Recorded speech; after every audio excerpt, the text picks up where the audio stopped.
మీద చెయ్యి వేసి బొట్టు పెట్టినా, తాళి బొట్టు మెడను కట్టి బొట్టు పెట్టినా, తల మీద చెయ్యి వేసి బొట్టు పెట్టినా, తాళి బొట్టు మెడను కట్టి బొట్టు పెట్టినా, సన్ని కళ్ళు తొక్కినా సప్త పదులు మెట్టినా, సన్ని కళ్ళు తొక్కినా సప్త పదులు మెట్టినా, మనసు మనసు కలపడమే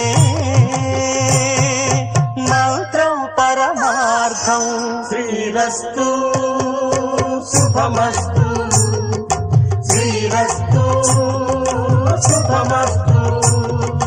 శ్రీకారం చుట్టుకుంది పెళ్లి పుస్తకం, ఇక ఆకారం